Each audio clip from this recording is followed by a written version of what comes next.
صباح الخير، عاملين ايه؟ هنعمل النهارده القهوه بالمكنه دي علشان الناس اللي كانت بتسالني بتفصل لوحدها ولا لا، وبتعمليها ازاي وتطلع مظبوطه والكلام ده. فانا هي مش بتفصل لوحدها، تمام؟ اي نوع بقى زي المكنه دي، هي مش تفرق النوع يعني. فبحط الميه، هستخدم سكر دايت ستيفيا اللي هو بريشا ستيفيا، هستخدم منه كده نص الكيس عشان ده بيسكر، فبستخدم نص الكيس عشان انا مش بحب الحاجه مسكره قوي. هستخدم بقى البن، بستخدم البن المحوج الفاتح، هحط كده معلقتين، تمام. اديها الاول تقليبه قبل ما اشغل النار على قبل ما اشغل يعني الكهرباء. بعد ما اديتها تقليبه هشغل بقى عليها كده. واهم حاجه في المكنه دي عشان تطلع معاكي صح ان انت تقعدي تقلبي فيها، مش تسيبيها غير في الاخر خالص. هقول لكم امتى، بس بنقعد نقلب كده فيها عشان تطلع ناعمه ومستويه، ما تطلعش خشنه، لان الحاجات دي مش زي اللي بتتعمل على البوتاجاز وبتستوي على الهادي. فاحنا بنقلب فيها علشان تبقى ناعمه معانا وتستوي معانا. انا قلبت كويس جدا.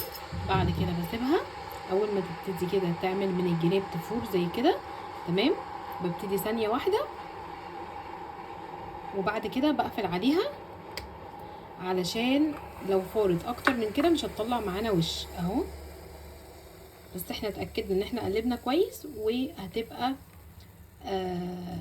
بوش، وفي نفس الوقت بتكون ناعمه معانا زي ما انتم شايفين اهو. بصوا الوش طالع معانا تمام. هي بيبقى حسب زي ما قلت لكم كميه البن اللي احنا بنحطها بتفرق يعني. ما بكون حابه ان انا اعمل بن خفيف مثلا او قهوه خفيفه بعملها مش بتطلع بالوش ده، فاهمين؟ فهو بيبقى حسب، حتى لو عاملينها على النار برده ممكن ما تطلعلكوش وش. لو انتوا حاطين بن قليل برده بيفرق معانا بقى القوام او الوش بيطلع قد ايه. بس انتوا شايفين الوش اهو بيكون ناعم عشان احنا قلبنا فيه كويس.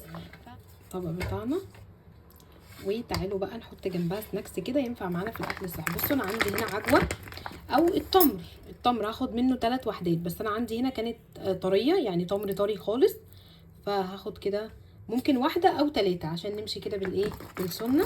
فانا هاخد 3 تمرات صغيرين مش كبار، لو كبير بحط 1 بس بصراحه.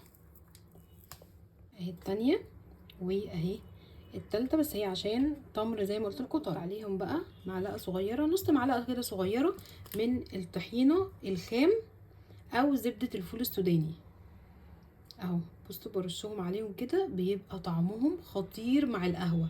سناك حلو جدا جدا يا جماعه، الطحينه مع التمر. ممكن نحشيهم من جوه يعني، بس انا حبيت اوريكم كده ايه يعني، حاجه سريعه خالص وبيبقى سناكس حلو جدا جدا. والقهوه اهي والسناكس، وجربوه هتدعوا لي.